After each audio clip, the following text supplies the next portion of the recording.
Ya, saudara, sempat tertunda pertandingan cabang olahraga dayung di Pekan Olahraga Nasional ke-21 Aceh Sumut mulai dipertandingkan Selasa pagi. Ya, berlangsung di Waduk Keliling Kabupaten Aceh Besar, cabang olahraga ini mempertandingkan babak kualifikasi kano dan kayak nomor 1000 meter putra maupun putri.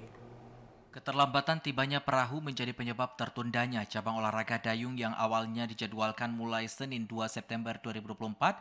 Seluruh perahu baru tiba di Aceh pada Senin malam setelah proses pengiriman dari Jakarta beberapa hari yang lalu.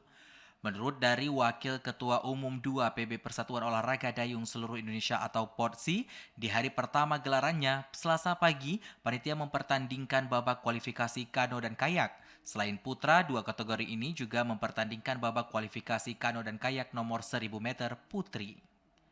Semula direncanakan pada tanggal 2, tetapi itu terpaksa ditunda menjadi hari ini karena perahu yang datang dari Jakarta baru tiba semalam.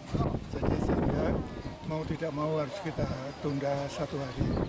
Jadi hari ini sudah berlangsung sesuai dengan rencana, yaitu kano dan kayak sampai baru penyisian hari ini. Sementara itu, di nomor kayak 1000 meter putra, atlet Jawa Tengah Rifki Bagus Winulyo menjadi yang tercepat usai catatan waktu 3 menit 24 detik. Adapun di urutan kedua disusul kontingen Maluku Erwin Julian Tamela dan posisi ketiga ditempati oleh atlet Kalimantan Selatan Muhammad Ibnu Abdillah. Adapun di balapan kedua, kontingen Jawa Barat Indra Hidayat keluar dengan waktu tercepat yakni 3 menit 23,047 detik. Selain babak kualifikasi, para atlet juga akan mengikuti babak selanjutnya, yaitu untuk memperebutkan tiket menuju babak semifinal A dan semifinal B. Dari Aceh Besar, Arman Kodadi, TVRI melaporkan.